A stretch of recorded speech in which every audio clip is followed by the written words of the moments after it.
Hello बच्चों, let's read the question. Which type of endosperm is found in Asphodelus. So देखिए यहाँ पे क्या कह रहा है कि एस्पोडेलिस में किस टाइप का एंडोस्पर्म प्रेजेंट होता है. तो की कॉन्सेप्ट क्या हो जाएगा, एस्पोडेलिस, या फिर एस्पोडेलिस नहीं, सॉरी, यहाँ पे हो जाएगा एंडोस्पर्म के टाइप्स.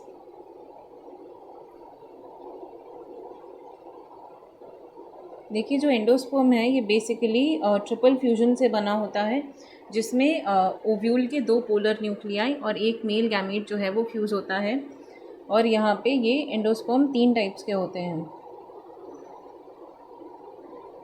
तीन टाइप्स के. पहला होता है सेल्यूलर एंडोस्पर्म. सेल्यूलर एंडोस्पर्म जिसमें प्रॉपर सेल लाइक फॉर्म में जो है सेल्स प्रॉपरली प्रेजेंट होते हैं. मतलब यहाँ पे कैरियोकाइनेसिस भी होता है, यानी कि न्यूक्लियस भी डिवाइड होते हैं डेवलपमेंट, एंडोस्पर्म के डेवलपमेंट के दौरान न्यूक्लियस डिवीजन. और यहाँ पर साइटोकाइनेसिस भी होता है, karyokinesis and cytokinesis both occur. Cytokinesis मतलब साइटोप्लाज्म डिवीजन,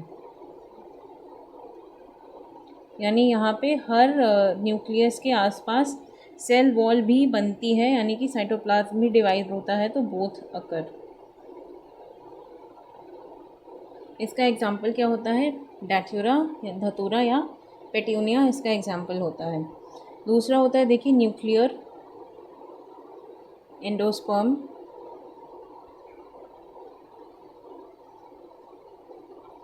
और न्यूक्लियर एंडोस्पर्म में क्या होता है कि जो स्टार्टिंग की स्टेजेस होती हैं उनमें सिर्फ कैरियोकाइनेसिस होता है, तो ओनली कार्योकाइनेसिस अकर. यानी कि ढेर सारे न्यूक्लियस बन जाते हैं, only lot number of nucleuses are formed, और उनके आसपास जो है वो सेल वॉल नहीं बनती है. पर आखिरी में, मतलब जब बाद में इनफ अमाउंट ऑफ या नीडेड अमाउंट ऑफ न्यूक्लियस हो जाते हैं, तो साइटोकाइनेसिस बाद में होना शुरू होती है, वो भी पेरिफेरी के न्यूक्लियस से स्टार्ट होती है. And cytokinesis starts after it starts later on from periphery. मतलब पेरिफेरी पे जो न्यूक्लियस प्रेजेंट होते हैं वहाँ पे पहले सेल वॉल बनना, साइटोप्लाज्म डिवीजन शुरू होता है, और धीरे धीरे वो पूरा जो पेरिफेरी के न्यूक्लियस हैं वहाँ पर सेल वॉल क्रिएट हो जाती है. तो ये होता है न्यूक्लियर एंडोस्पर्म. इसके एग्जाम्पल होते हैं जैसे कि मेज़, मक्का. और देखिए थर्ड आपका है, third one is helobial endosperm. और हमारे लिए यहाँ पे यही सबसे इम्पॉर्टेंट है, क्योंकि एस्पोडेलिस में इसी तरीके का एंडोस्पर्म प्रेजेंट होता है. तो देखिए ये हम एक तरीके से कह सकते हैं दिस इज़ अ मिक्सचर या साइमल्टेनियस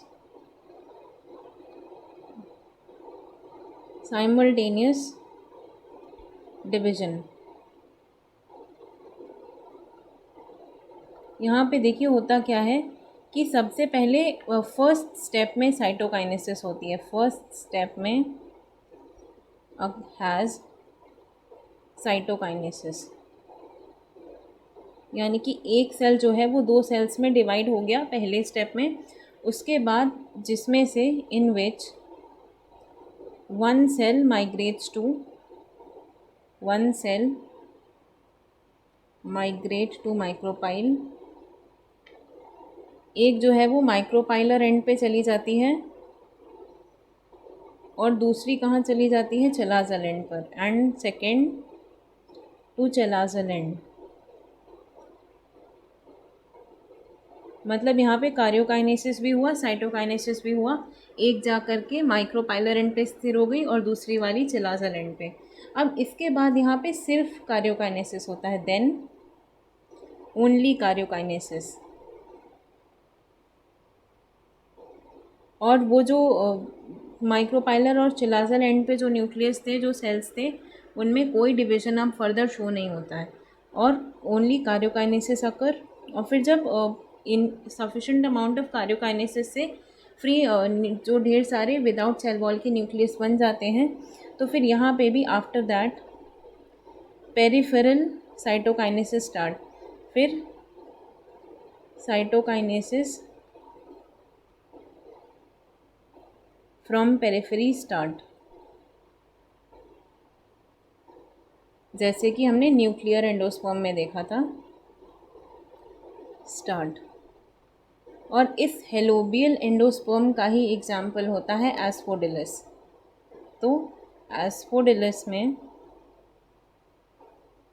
कौन से टाइप का एंडोस्पर्म होता है? हेलोबियल।